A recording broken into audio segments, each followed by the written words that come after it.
Hello friends and dear students, you are at my YouTube channel English Grammar by Anponia sir. Let's start our new topic, the third tense in the series of tense and timing, verb correction and the sequence of tense. As you know, we have talked about present progressive tense और present continuous tense. Next आज का अपना topic है present perfect tense. present perfect tense इस tense के अंदर सबसे पहले इस टेंस का अर्थ क्या होता है, इस टेंस में कौन से एक्शंस और कौन से इंसिडेंट्स को इंक्लूड किया जाता है, शामिल किया जाता है, यह समझने के लिए सबसे पहले मैं एक डायग्राम आपको बना के दिखा रहा हूं, यह समझाने के लिए कि प्रेजेंट परफेक्ट टेंस का अर्थ क्या है। तो यह अपना मान लीजिए रहा पास्ट टेंस, ये है अपना प्रेजेंट और ये है फ्यूचर टेंस। यानी अब मैं आपको बताऊं कि प्रेजेंट परफेक्ट जो टेंस है ये कार्यों के परफेक्टनेस को इंगित करता है। जैसे मैं कहूं कि in the present perfect tense those actions or incidents are included that has started in past but their effect can be seen upon the present time. कहने का मतलब यहां पर अपन एक कार्य को लेके चले, मान लीजिए अपने पास ये कार्य या ये घटना है जो इस डायग्राम से ये प्रतीत होता है कि ये कार्य पास्ट में प्रारंभ हुआ, लेकिन ये कहीं ना कहीं अभी भी प्रेजेंट से रिलेटेड है। कहने का मतलब in present perfect tense we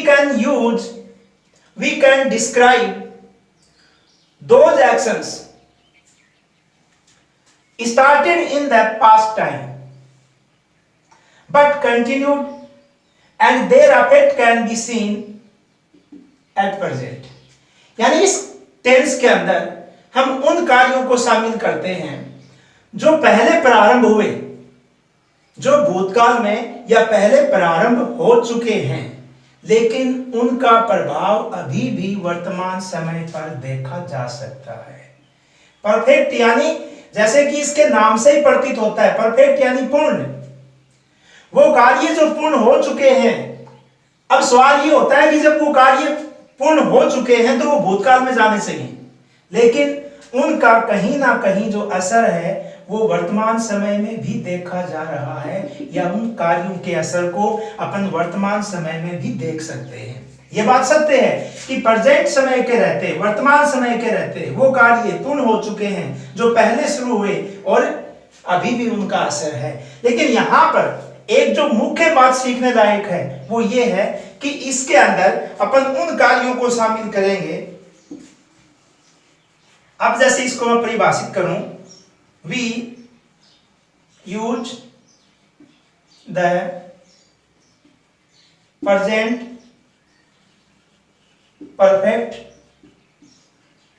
tense. We use the present perfect tense to say that, ये कहने के लिए, to say that an action कि एक कार्य happened घटित हुआ या पूर्ण हुआ एट, ये शब्द बहुत इंपॉर्टेंट है, at unspecified time, यानी यहां happened at unspecified time before now। यहां देखिए इसकी परिभाषा को, आपका पूर्ण अर्थ समझ में आ जाएगा कि we use the present perfect tense, हम प्रेजेंट परफेक्ट टेंस का इस्तेमाल करते हैं टू से, ये कहने के लिए दैट कि एन एक्शन हैपेंड, कोई कार्य घटित हुआ या कोई कार्य संपन्न हुआ, एट अनस्पेसिफाइड टाइम, यानी एक अनिश्चित समय पर, बिफोर नाउ, अब से पहले, यानी अब वर्तमान समय से पहले, और वो भी कब ये हम नहीं कह सकते। We can't say about the time of starting, यानी हम प्रारंभ होने के समय का वर्णन इस टेंस में बिल्कुल भी नहीं कर सकते। एंड रिमेंबर, और याद रखिए, we can't use the adverb of times as like yesterday, last plus time, last Sunday, last week, इनका इस्तेमाल अपन इस टेंस में नहीं कर सकते। कहने का मतलब वो सब स्पेसिफाई या स्पेसिफिक टाइम है, और स्पेसिफिक टाइम का इस्तेमाल हम इसमें नहीं करेंगे। तो कहने का मतलब इस टेंस के अंदर कौन से कार्यों का वर्णन किया जाएगा?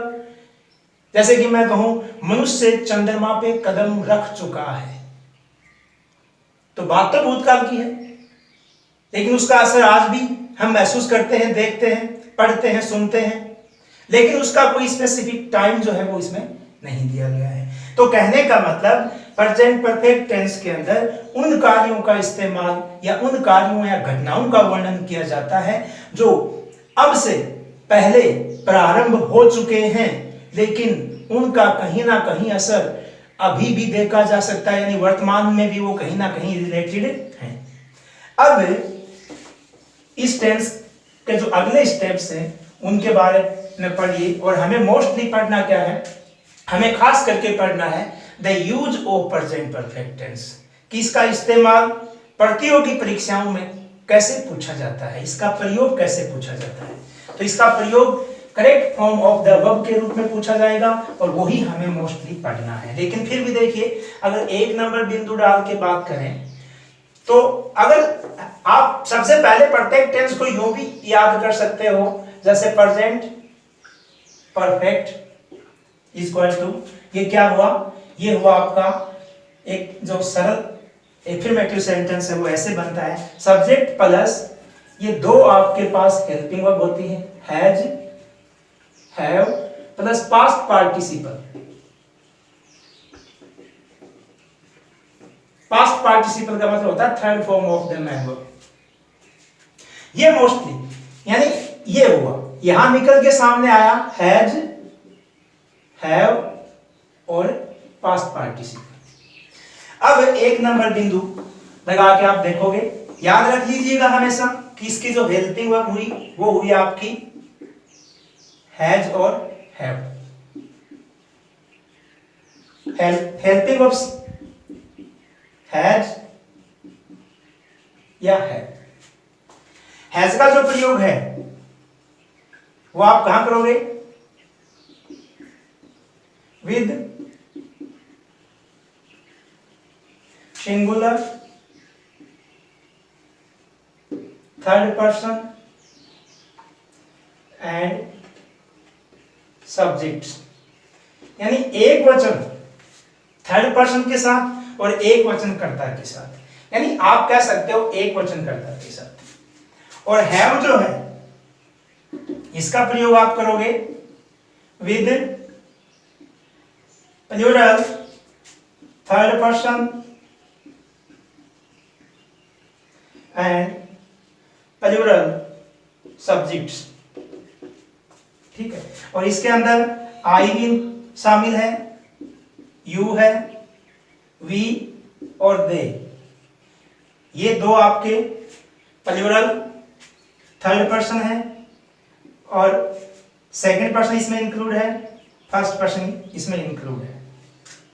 और इसके अलावा जितने भी plural nouns as a subject जो भी है, तो हैज का प्रयोग अपन एक वचनकर्ता के साथ करते हैं और हैव का जो प्रयोग है वो हम बहुवचनकर्ता के साथ करते हैं।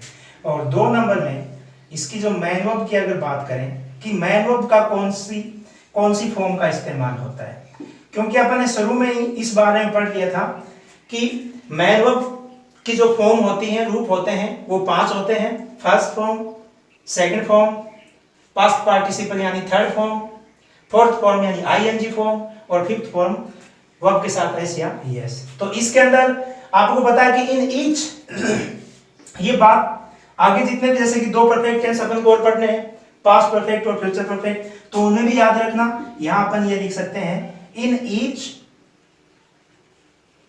परफेक्ट टेंस, चाहे वो प्रेजेंट परफेक्ट हो या पास्ट परफेक्ट हो या future perfect, in each perfect tense we have to use the past participle form, जिसको कहते हैं वर्ब की third form of the verb.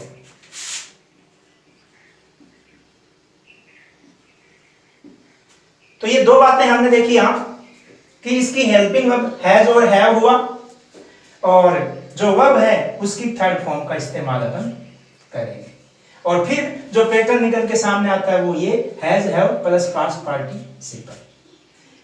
अब थोड़ा सा इसका, क्योंकि ये बड़ा इजी टेंस है और टेंस ऑफ सीक्वेंस में बहुत ही कम इसका इस्तेमाल होता है, तो इसीलिए छोटा और बहुत ही सिंपल टेंस है। देखिए 3 नंबर में अपन थोड़ा सा जो सेंटेंस पैटर्न है प्रेजेंट परफेक्ट का, जो सेंटेंस बिल्डिंग है, वाक्य निर्माण की जो प्रक्रिया है, थोड़ा वो देख लेते हैं। तो सबसे पहले अपन देखते हैं एफर्मेटिव सेंटेंस, और अधिकांश यही पूछे जाते हैं। एफर्मेटिव सेंटेंस कैसे बनाओगे? सब्जेक्ट प्लस, अगर सिंगुलर है तो हैज, अगर प्लूरल है तो हैव, वर्ब की थर्ड फॉर्म यानी पास्ट पार्टिसिपल फॉर्म बोलते हैं, इनको याद रखना, और object is always followed by the man verb, और इसके बाद कोई कॉम्प्लीमेंट या एक्स्ट्रा जो भी है वो लग जाता है। अब इसके बाद अगर आप नेगेटिव सेंटेंस बनाओगे तो आपको पता है कि जो ऑक्सिलरी वर्ब्स आपकी हैं, ऑक्सिलरी वर्ब्स के साथ अगर नोट को कनेक्ट करते हो तो सेंटेंस आपका नेगेटिव हो जाता है। तो नेगेटिव सेंटेंस बनाने के लिए सब्जेक्ट प्लस, अगर सिंगुलर है तो हैज नॉट, अगर प्लूरल है तो have not, plus past participle form, object या कॉम्प्लीमेंट जो भी है। ठीक है, अब आइए इंटरोगेटिव सेंटेंस में।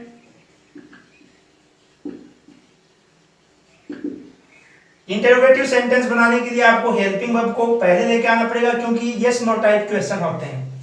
हैज और have plus subject, past participle form, object या कॉम्प्लीमेंट और क्वेश्चन मार्क। और लास्ट का, अगर साथ में इंटरोगेटिव सेंटेंस और साथ में अगर नेगेटिव है तो आप वाक्य कैसे बनाओगे? देखिए, क्योंकि इंटरोगेटिव सेंटेंस तो है ही,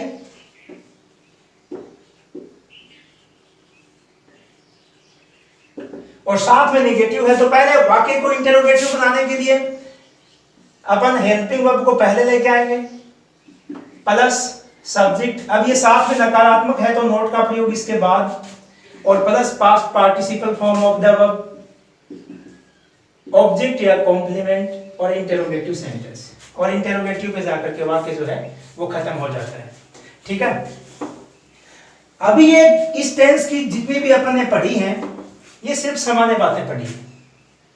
अभी हमें देखना है रियल में इस टेंस का यूज कहां और कैसे किया जाता है, क्योंकि पहले भी अपन ने जो 2 टेंस पढ़े हैं, बेसिक टेंस की बातें जो हमने सीखी हैं, उसमें मैं आपको बता चुका हूं कि जो कॉम्पिटिटिव परीक्षाएं हैं उनमें यही बात खास करके पूछी जाती है, वर्ब करेक्शन के बारे में या सीक्वेंस ऑफ टेंस, उसके अंदर भी आपको क्रिया का सही रूप ही भरना होता है।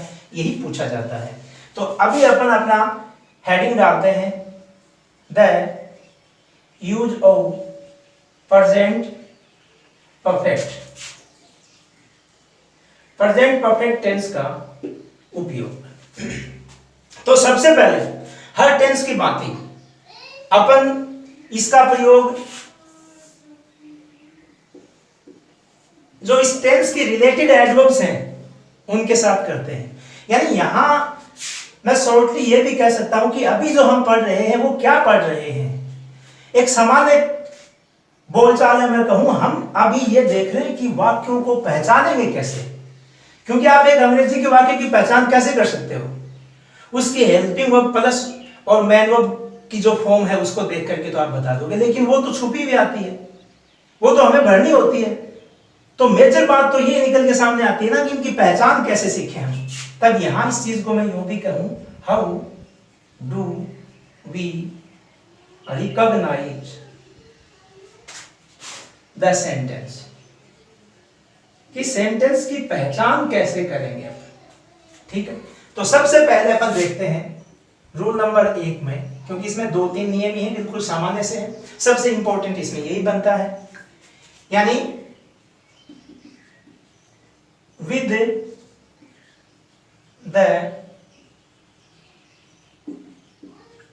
relative adverbs of time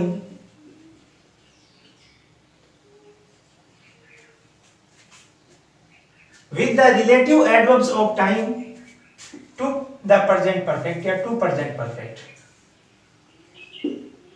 यानी present perfect tense से संबंधित एडवर्ब्स, और यही हमें मोस्टली पहचान करनी है। तो देखिए, इन्हें इस लिस्ट को आपको याद रखना पड़ेगा एक्यूरेट, इनको लर्न बाय हार्ट, यानी इनको कंठस्थ करना है। कहने का मतलब मैं आपको वो एडवर्ब्स या वो वर्ड्स लिखा रहा हूं जिनको आप अंग्रेजी वाक्य में देख करके ऑलमोस्ट ये कह सकते हो कि दिया गया वाक्य प्रेजेंट परफेक्ट टेंस का है।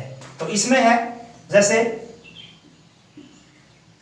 कि अपन ने प्रेजेंट सिंपल पढ़ा था, प्रेजेंट कंटिन्यूस पढ़ा है, उसमें ये जो टाइमली एडवर्ब्स होती हैं, एडवर्ब्स ऑफ टाइम होती हैं, ये जिस टेंस से रिलेटेड होती हैं वैसा ही अर्थ प्रकट करती हैं। जैसे ऑलरेडी, पहले से ही, जैसे पहले से ही मैं ये टेंस पढ़ा चुका हूं, पहले से ही मैं ऐसा कह चुका हूं, वो पहले ही घर लौट चुके हैं, तो पहले से ही जैसे कि कोई कार्य पूर्ण हो चुका है और उसका असर अब वर्तमान में भी देखा जा रहा है।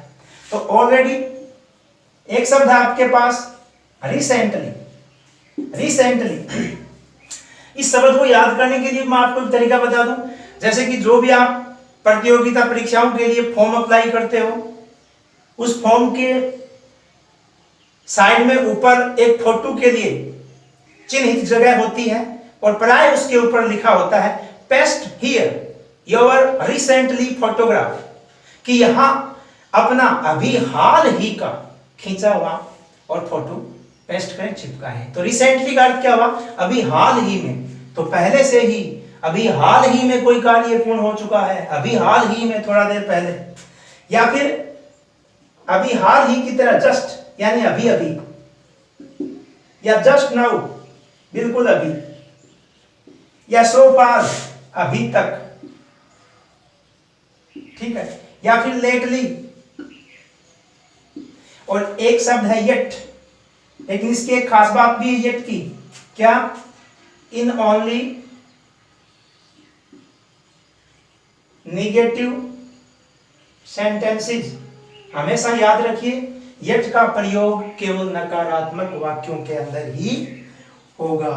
और या फिर इसके अलावा जो शब्द है वो है जैसे वंस, पास्ट सिंपल का प्रतीक होता है भी, लेकिन एक बार फ्रीक्वेंसी की तौर पर अगर इसका प्रयोग हो रहा है तो इसमें वंस, ये काउंटिंग है एक प्रकार से, ट्वाइस और थ्राइस, जैसे एक बार, दो बार, तीन बार, जैसे मैं एक बार ताजमहल देख चुका हूं, दो बार देख चुका हूं, तीन बार देख चुका हूं, ऐसे।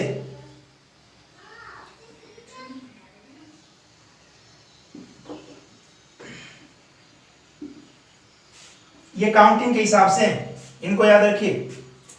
या फिर अब तक, अप टू नाउ, ठीक है। तो ये कुछ रिलेटेड एडवर्ब हैं जो आपको पास्ट परफेक्ट का सेंटेंस होने का इंडिकेशन देती हैं। कहने का मतलब ये वो खुशबूदार शब्द हैं जिनके अंदर जिनके अंदर प्रेजेंट परफेक्ट टेंस की स्मेलिंग है या खुशबू जो है इसके अंदर आती है। कई बार एक और प्रयोग हो जाता है जैसे कि इसी प्रकार एक बार, दो बार, कई बार, सेवरल टाइम्स, अनेकों बार। तो ये कुछ रिलेटेड एडवर्ब्स थी। इनके एग्जांपल जैसे अपन देखें, कई बार सीक्वेंस ऑफ टेंस में यू भी पूछ लें, बाकी कम यूज होता है इसका। जैसे मैं कहूं Ramesh is not at home, ये साफ प्रतीत हो रहा है रमेश घर पर नहीं है, यानी वर्तमान में नहीं है, तो अभी हाल ही में वो बाहर जा चुका है। तो अभी अभी गया ना, यानी उसका प्रभाव अभी अभी बाहर जा चुका है। जो बाहर गया ये बात तो पास्ट में गई, लेकिन अभी अभी ऐसा हुआ, यानी इसका प्रभाव अभी भी देखा जा सकता है। देखा जा सकता है का मतलब उसकी चर्चा अभी वर्तमान में भी जारी है। तो Ramesh is not at home, he Khalistan, just Khalistan, और आपको वह मिल रही है गो और आउट। ये सेंटेंस ऐसे हैं जो इसी प्रकार पूछे जाने हैं, और ये वाक्य तो कई बार बोर्ड के एग्जाम में पूछा भी जा चुका है। तो Ramesh is not at home, Ramesh घर पे नहीं है। अब आप पहचान किससे कर रहे हो? Just say. ये जस्ट जो शब्द है JUST, ये आपको बता रहा है कि ये जो टाइमली एडवर्ब है ये प्रेजेंट परफेक्ट की है। तो आपको पता तो लग गया ना कि दिया गया सेंटेंस है वो प्रेजेंट परफेक्ट का। तो टेंस के बारे में आपको क्या आना चाहिए? टेंस के बारे में आपको पता होना चाहिए उससे related helping verbs and the forms of man verb, कि उसकी मुख्य क्रिया का रूप कौन सा आएगा 5 में से, और हेल्पिंग वर्ब क्या है। तो ही सिंगुलर सब्जेक्ट है, सिंगुलर थर्ड पर्सन है, तो ही हैज, और गो की हो जाएगी गॉन। तो आपको वो ऑप्शन ढूंढना है जिस ऑप्शन में आपको आंसर दिया है हैज गॉन, ये आपका आंसर है।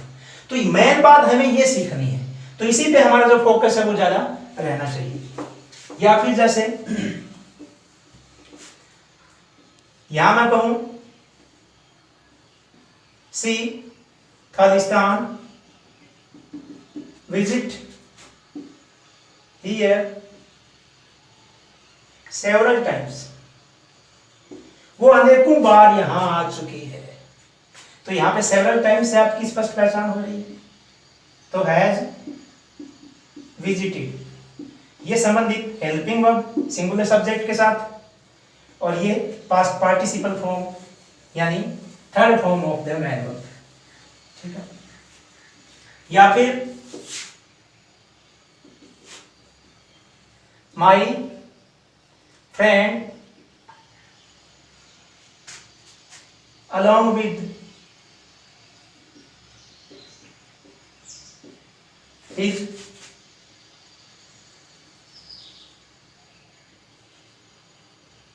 फ्रेंड्स खालिस्तान, और यहां आपको मिला नॉट रिटर्न होम और येट। इसके बारे में मैंने आपको एक एडिशनल इंफॉर्मेशन भी दी थी, और वो क्या थी कि येट का जो प्रयोग है वो नकारात्मक वाक्यों में ही होता है। कि मेरा मित्र अपने मित्रों के साथ अभी तक घर नहीं लौट चुका है, यानी अभी तक घर नहीं आया है। तो यहां येट शब्द ने आपको बता दिया कि प्रेजेंट परफेक्ट है, और वर्ब के साथ नोट लगा, इसका मतलब सेंटेंस नेगेटिव है।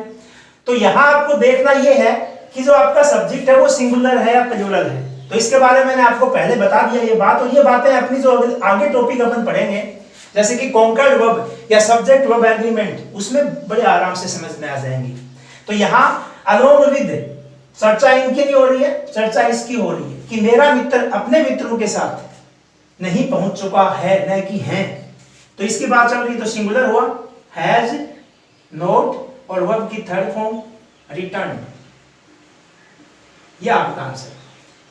ठीक है। या फिर जैसे मैं कहूं आई खालिस्तान सी द ताज, और फिर लिखूं ट्वाइस। ट्वाइस का मतलब दो बार। ट्वाइस, थ्राइस, देखो ये एक ऐसी चीज है जो प्रेजेंट सिंपल में भी आती है फ्रीक्वेंसी के हिसाब से अगर देखें तो। जैसे कि मैं ये कहूं कि आई खालिस्तान take this medicine twice a day. एक बात अगर आपने नोट की हो, फिर बता देना चाहता हूं, फिर कह देना चाहता हूं कि मैंने दो चीजों का उल्लेख किया था पहले, एक एक्सीडेंटल स्टडी, एक कंपैरेटिव स्टडी। अगर आपको सीखा हुआ लॉन्ग लास्टिंग रखना है, अगर लंबे समय तक याद रखना है, तो मैं कह रहा हूं उन सीखी हुई चीजों को यूटिलाइज करो। एक छोटा सा उदाहरण बीच में आपको बता दूं, जैसे कि मान लीजिए आपको एक वर्ड सीखना है ग्लूटन, इसको पेट्टू बोलते हैं, ज्यादा खाने वाला, ज्यादा गिटने वाला। अपनी भाषा में उसको अपन कह सकते हैं गिटोकड़ा, जान मीना को जो बहुत ज्यादा जो खाता है। अब ये गलूटन गलूटन, सुबह याद किया शाम को भूल गए। मैं कह रहा हूं इस शब्द को आप यूटिलाइज कर दो, काम में ले लो, आम बोलचाल में, डेली यूज के अंदर। जैसे कि आप भाई बहन खाना खा रहे हैं, आपने अपने भाई को मजाक किया कि अभी खड़ा हो जा, गलूटन ही है क्या, यानी पेट्टू ही है क्या, गिटोकड़ा ही है क्या, तो सब हंसेंगे भी, और आपका ये जो शब्द है ये लॉन्ग लास्टेड आपके माइंड में फीड हो जाएगा। तो यहां एक बात मैंने बताई कि क्या, कि ट्वाइस, थ्राइस, वंस, ये प्रेजेंट परफेक्ट की है। Twice, thrice, ones plus time present simple हो जाता है। मैंने दिखाया था, आप पीछे के वीडियोस को देख सकते हो, प्रेजेंट सिंपल जहां अपन ने पढ़ा है कि ट्वाइस, थ्राइस प्लस टाइम, ये प्रेजेंट सिंपल है। जैसे I take this medicine twice a day. Twice a day का मतलब एक दिन में दो बार। मैं ये दवा एक दिन में दो बार लेता हूं। ये आप बिहेव से संबंधित कह सकते हो, ये मतलब एक जनरली यूजुअली एक सामान्य और हैबिचुअल बात है। तो आई प्रेजेंट सिंपल में अगर लेके चलोगे तो साधारण वाक्य है, आई को प्लूरल माना जाता है, और साधारण वाक्य में मैन वर्ब के साथ एस और एस तब लगाते हैं जब सब्जेक्ट सिंगुलर होता है, अदरवाइज मैन वर्ब की फर्स्ट फॉर्म। और यहाँ आई खालिस्तान सी द ताज ट्वाइस, यहाँ फर्क क्या है, यहाँ ट्वाइस प्लस टाइम है और यहाँ ट्वाइस सिंगल है, ठीक है। तो इसका अर्थ हुआ मैं दो बार ताजमहल देख चुका हूं, इसका मतलब हुआ मैं एक दिन में दो बार ये दवा लेता हूं, ले चुका हूं नहीं, तो ये हो जाएगा आई हैव सीन, ठीक है। तो ये जो रिलेटेड एडवर्ब्स हैं, इनमें टेंस को रिकॉग्नाइज करना बड़ा आसान हो जाता है। बाकी कुछ जो भावार्थ के अनुसार आते हैं उसमें देखिए, रूल नंबर 2, रूल नंबर 2 में आ जाइए। इसमें क्या होता है, कई बार अपन अपने खुद का जो अनुभव होता है या मनुष्य प्राणी का जो अनुभव है उसको दर्शाने के लिए भी करते हैं। जैसे we use the present perfect tense to describe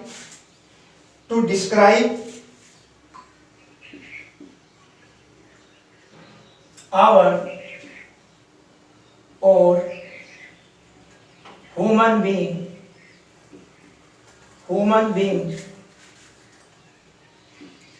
experience या experiences। प्रेजेंट परफेक्ट टेंस के अंदर हम अपने या मनुष्य प्राणी के अनुभवों को भी दर्शाते हैं या उनका भी वर्णन करते हैं। जैसे यहां पे मैं लिखूं man Khalistan move on the moon. बात तो भूतकाल की है कि मनुष्य या मानव या आदमी चंद्रमा पे भ्रमण कर चुका है। अपन यही बोलते हैं उसने, वो ऐसा कर चुका है, तो हैज और मूव उस पर विचरण कर चुका है। या फिर मैं कहूं आवर डॉक्टर्स खालिस्तान क्यूर, इलाज करने को कहते हैं, क्यूर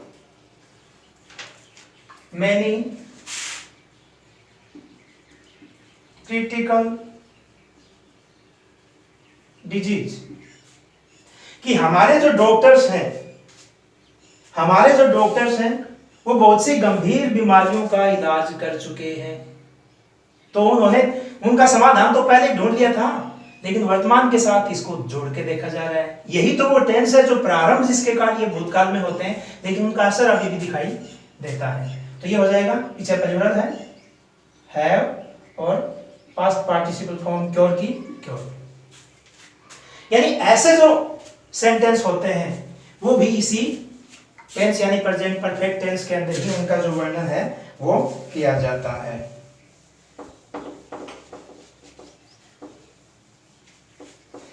अभी इसका जो तीसरा नियम मैं आपको बता रहा हूं,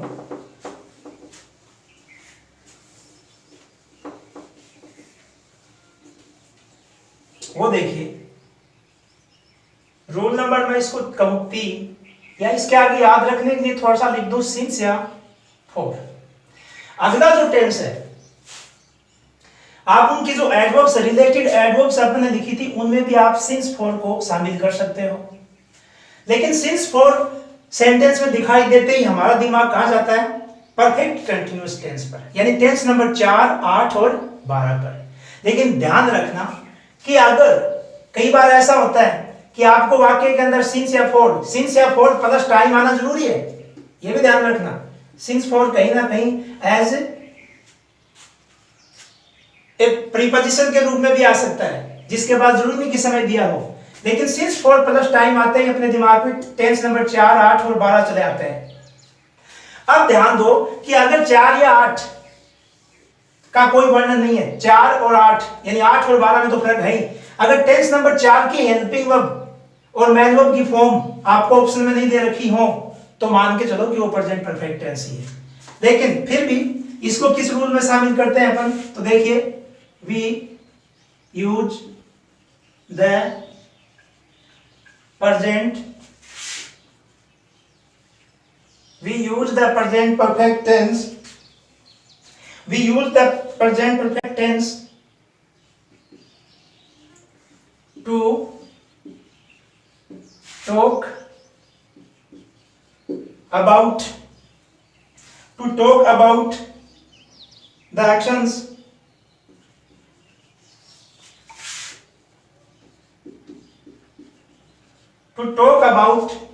the actions comma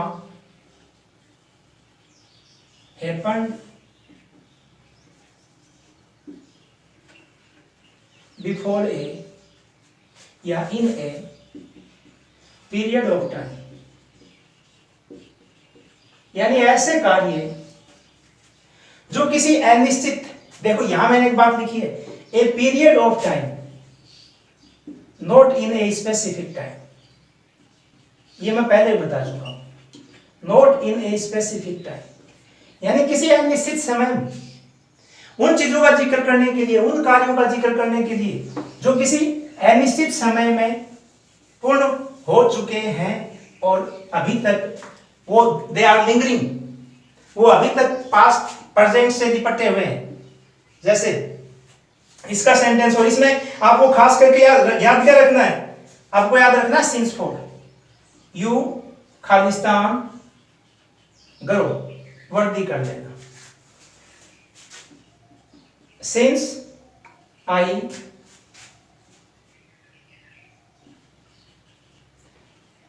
saw you the last time। देखिए ये सीक्वेंस ऑफ टेंस भी है, यानी यू खालिस्तान grown since I saw you the last time, जब आखिरी बार मैंने तुम्हें देखा था तब से आप काफी बढ़ चुके हो, काफी बड़े हो गए हो। तो ये बात तो भूतकाल की है, जब मैंने आपको आखिरी बार देखा था तब से, और वर्तमान में आप काफी हेल्दी हो गए हैं, यानी काफी हट्टे कट्टे हो चुके हो। तो यहां सिंस या 4 प्लस टाइम, और सिंस 4 प्लस टाइम और फिर भी आपको चौथा 8वां टेंस का नीचे कहीं वर्णन नहीं है, तो फिर यू हैव और ग्रोन, यानी has have plus past participle. तो इनमें प्राय करके, जरूरी नहीं है, मोस्टली ऑफन आपको सिंस फॉर प्लस टाइम देखा जा सकता है। और याद रखना, सिंस फॉर प्लस टाइम को आप इस टेंस के अंदर भी इंक्लूड कर सकते थे। तो ये थे आपके रूल नंबर 3 से रिलेटेड बातें। ये प्रेजेंट परफेक्ट टेंस हमने कंप्लीट कर लिया है। कल अपन बात करेंगे प्रेजेंट परफेक्ट कंटिन्यूअस टेंस की, और रोजाना एक टेंस एक पीरियड के अंदर हो जाएगा। तो आज के लिए इतना ही काफी है। Thank you.